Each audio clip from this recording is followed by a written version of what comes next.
فرشتے اور جنات، ان سے انسان کا تفکر اسی طرح متاثر ہوتا رہتا ہے جس طرح انسان خود اپنے تفکر سے متاثر ہوتا ہے۔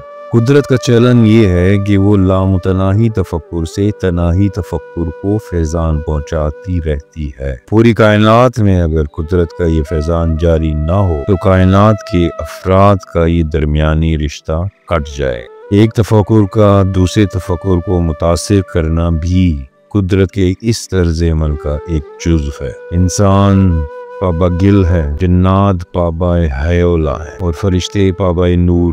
یہ تفکر تین قسم کے ہیں اور تینوں کائنات ہیں۔ اگر یہ تینوں مربوط نہ رہیں اور ایک تفکر کی لہریں دوسرے تفکر کو نہ ملیں تو ربط ٹوٹ جائے گا اور کائنات منہدم ہو جائے گی۔ ثبوت یہ ہے کہ ہمارا تفکر حیولا اور حیولا قسم کے تمام جسم سے فکری طور پر روشناس ہے۔ ساتھ ہی ہمارا تفکر نور اور نور کی ہر قسم سے بھی فکری طور پر روشناس ہے، حالانکہ ہمارے اپنے تفکر کے تجربات پابائے گل ہے۔ اب یہ بات واضح ہو گئی کہ حیولا اور نور کے تجربات اجنبی تفکر سے ملتے ہیں۔ عام زبان میں تفکر کو انا کا نام دیا جاتا ہے اور انا یا تفکر ایسی کیفیت کا مجموعہ ہوتا ہے جن کو مجموعی طور پر فرد کہتے ہیں۔ اسی طرح تخلیق ستارے بھی ہیں اور ذرے بھی۔ ہمارے شعور میں یہ بات یا تو بالکل نہیں آتی یا بہت کم آتی ہے کہ تفکر کے ذریعے ستاروں، ذروں اور تمام مخلوق سے ہمارا تبادلہ خیال ہوتا رہتا ہے۔ ان یعنی تفکر کی لہریں ہمیں بہت کچھ دیتی ہیں اور ہم سے بہت کچھ لیتی ہیں۔ تمام کائنات اس قسم کے تبادلہ خیال کا ایک خاندان ہے۔ مخلوق میں فرشتے اور جنات ہمارے لیے اہمیت رکھتے ہیں، تفکر کے اعتبار سے ہمارے زیادہ قریب ہے اور تبادلہ خیال کے لحاظ سے زیادہ مانوس ہے۔ نانا تاج الدین رحمۃ اللہ علیہ اس وقت ستاروں کی طرف دیکھ رہے تھے، کہنے لگے کہکشانی نظاموں اور ہمارے درمیان بڑا مستحکم رشتہ ہے۔ پے در پے جو خیالات ہمارے ذہن میں آتے ہیں وہ دوسرے نظاموں اور ان کی آبادیوں سے ہمیں وصول ہوتے رہتے ہیں۔ یہ خیالات روشنی کے ذریعے ہم تک پہنچتے ہیں۔ روشنی کی چھوٹی بڑی شعاعیں خیالات کے لاشمار تصویری خانے لے کر آتی ہیں۔ انہی تصویری خانوں کو ہم اپنی زبان میں توہم، خیال، تصور اور تفکر وغیرہ کا نام دیتے ہیں۔ سمجھا یہ جاتا ہے کہ یہ ہماری اپنی اختراعات ہیں، لیکن ایسا نہیں ہے، بلکہ تمام مخلوقات کی سوچنے کی طرزیں ایک نقطہ مشترک رکھتی ہیں۔ وہی نقطہ مشترک تصویر خانوں کو جمع کر کے ان کا علم دیتا ہے۔ یہ علم نوع اور فرد کے شعور پر منحصر ہے۔ شعور جو اسلوب اپنی انا کی اقدار کے مطابق قائم کرتا ہے، تصویری خانے اسی اسلوب کے سانچے میں ڈھل جاتے ہیں۔ اس موقع پر یہ بتا دینا ضروری ہے کہ تین نوعوں کے طرز عمل میں زیادہ اشتراک، انہی کا تذکرہ آسمانی کتابوں اور قرآن پاک میں انسان، فرشتہ اور جنات کے نام سے کیا گیا ہے۔ یہ نوعیں کائنات کے اندر سارے کہکشانی نظاموں میں پائی جاتی ہیں۔ قدرت نے کچھ ایسا نظام قائم کیا ہے جس میں یہ تینوں نوعیں تخلیق کا رکن بن گئی ہیں۔ انہی کے ذہن سے تخلیقی لہریں خارج ہو کر کائنات میں منتشر ہوتی ہیں، اور جب یہ لہریں معین مسافت طے کر کے معین نقطہ پر پہنچتی ہیں تو کائنات مظاہرہ کی صورت اختیار کر لیتی ہے۔ میں یہ کہہ چکا ہوں کہ تفکر، انا اور شخص ایک ہی چیز ہے۔ الفاظ کی وجہ سے ان میں معنی کا فرق نہیں کر سکتے۔ سوال یہ پیدا ہوتا ہے کہ آخر یہ انا، تفکر اور شخص ہیں کیا؟ یہ وہ ہستی ہیں جو لاشمار کیفیات کی شکلوں اور سراپا سے بنی ہیں، مثلا بصارت، سماعت، تکلم، محبت، رحم، ایثار، رفتار، پرواز وغیرہ۔ ان میں ہر ایک کیفیت ایک شکل اور سراپا رکھتی ہے۔ قدرت نے ایسے بے حساب سراپا لے کر ایک جگہ اس طرح جمع کر دیے ہیں کہ الگ الگ پرت ہونے کے باوجود ایک جان ہو گئے۔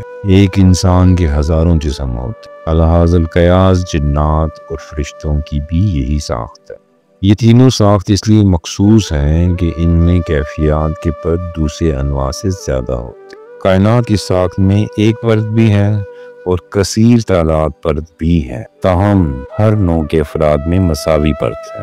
انسان لاشمار سیاروں میں آباد ہے اور ان کی قسمیں کتنی ہیں اس کا اندازہ قیاس سے باہر ہے۔ یہی بات فرشتوں اور جنات کے بارے میں کہہ سکتے ہیں کہ انسان ہوں، جنات ہوں یا فرشتے، ان کے سراپا کا ہر فرد ایک پائندہ کیفیت ہے۔ کسی فرد کی زندگی جلی ہوتی ہے یا خفی۔ جب فرد کی حرکت جلی ہوتی ہے تو شعور میں آ جاتی ہے، خفی ہوتی ہے تو لاشعور میں رہتی ہے۔ جلی حرکت کے نتائج کو انسان اختراع و ایجاد کہتا ہے، لیکن خفی حرکت کے نتائج شعور میں نہیں آتے، حالانکہ وہ زیادہ عظیم الشان اور مسلسل ہوتے ہیں۔ یہاں یہ راز غور طلب ہے کہ ساری کائنات خفی حرکت کے نتیجے میں رونما ہونے والے مظاہر سے بھری پڑی ہے۔ البتہ یہ مظاہر مخفی انسانی لاشعور کی پیداوار نہیں ہے۔ انسان خفی کائنات کی دور دراز گوشوں سے مسلسل ربط قائم نہیں رکھ سکا۔ اس کمزوری کی وجہ نوع انسانی کے اپنے خسائل ہے۔ اس نے اپنے تفکر کو کس مقصد کے لیے پابند دل کیا ہے، یہ بات اب تک نوع انسانی کے شعور سے ماورا ہے۔ کائنات میں جو تفکر کام کر رہا ہے، اس کا تقاضا کوئی ایسی مخلوق پورا نہیں کر سکی جو زمانی مکانی فاصلوں کی گرفت میں بے دست و پا ہو۔ اس شکل میں ایسی تخلیق کی ضرورت تھی جو اس کے خالی گوشوں کو مکمل کرنے کی طاقت رکھتی ہو۔ چنانچہ کائنات تفکر سے جنات اور فرشتوں کی تخلیق میں عمل آئی۔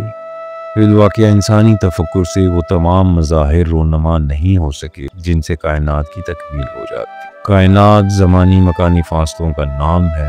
یہ فاصلے انا کی چھوٹی بڑی مخلوق لہروں سے بنتے ہیں۔ ان لہروں کا چھوٹا بڑا ہونا ہی تغیر کہلاتا ہے۔ دراصل زمان اور مکان دونوں اسی تغیر کی صورتیں ہیں۔ دخان جس کے بارے میں دنیا کم جانتی ہے، اس مخلوق کا نتیجہ اور مظاہر کی اصل ہے۔ یہاں دخان سے مراد دھواں نہیں ہے، دھواں نظر آتا ہے، اور دخان ایسا دھواں ہے جو نظر نہیں آتا۔ انسان مثبت دخان کی اور جنات منفی کی پیداوار ہے۔ رہا فرشتہ ان دونوں کے ملخص سے بنا ہے۔ لمین کے یہ تین اجزائے ترکیبی غیب و شہود کے بانی ہیں۔ ان کے بغیر کائنات کی گوشہ امکانی تموج سے خالی رہتے ہیں۔ نتیجہ میں ہمارا شعور لاشعور حیات سے دور نابود میں گم ہو جاتا ہے۔ ان تین نوعوں کے درمیان عجیب و غریب کرشمہ برسر عمل ہے۔ مثبت دخان کی ایک کیفیت کا نام مٹھاس ہے۔ اس کیفیت کی کثیر مقدار انسانی خون میں گردش کرتی رہتی ہے۔ دخان کی منفی کیفیت نمکین ہے۔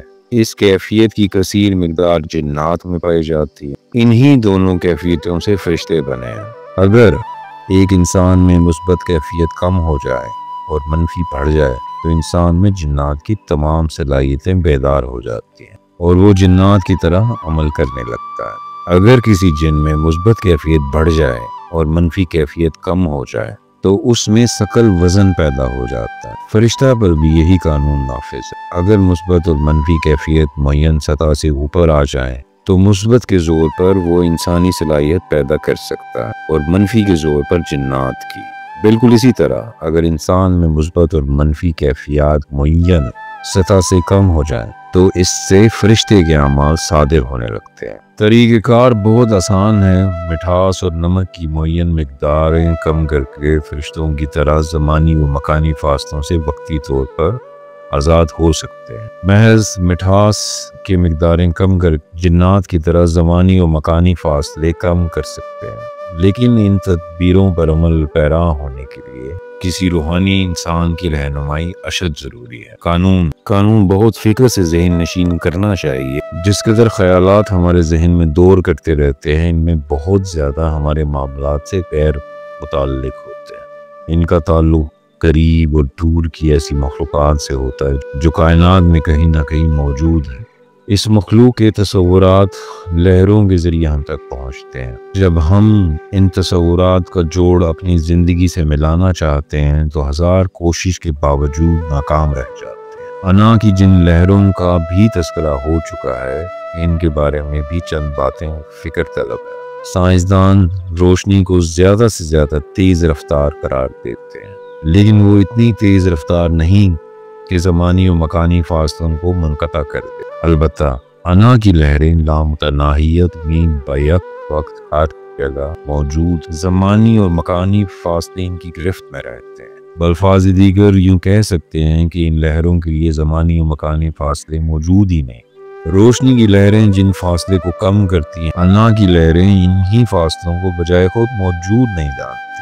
انسانوں کے درمیان ابتدائے آفرینش سے بات کرنے کا طریقہ رائج ہے۔ آواز کی لہریں جن کے معنی معین کر لیے جاتے ہیں، سننے والوں کو مطلع کرتی ہیں۔ یہ طریقہ اس ہی تبادلہ کی نقل ہے جو انا کی لہروں کے درمیان ہوتا ہے۔ دیکھا گیا ہے کہ گونگا آدمی اپنے ہونٹوں کی خفیف جنبش سے سب کچھ کہہ دیتا ہے اور سمجھنے کے اہل سب کچھ سمجھ جاتے ہیں۔ یہ طریقہ بھی پہلے طریقے کا عکس ہے۔ جانور آواز کے بغیر ایک دوسرے کو اپنے حال سے مطلع کر دیتے ہیں، یہاں بھی انا کی لہریں کام کرتی ہیں۔ درخت آپس میں گفتگو کرتے ہیں۔ یہ گفتگو صرف آمنے سامنے کے درختوں میں نہیں ہوتی، بلکہ دور دراز ایسے درختوں میں بھی ہوتی ہے جو ہزاروں میل کے فاصلے پر واقع ہے۔ یہی قانون جمادات میں بھی رائج ہے۔ کنکروں، پتھروں، مٹی کے ذروں میں منون اسی طرح تبادلہ خیال ہوتا رہتا ہے۔ انبیاء اور روحانی طاقت رکھنے والے انسانوں کے کتنے ہی واقعات اس کے شاہد ہیں۔ ساری کائنات میں ایک ہی لاشعور کار فرما ہے۔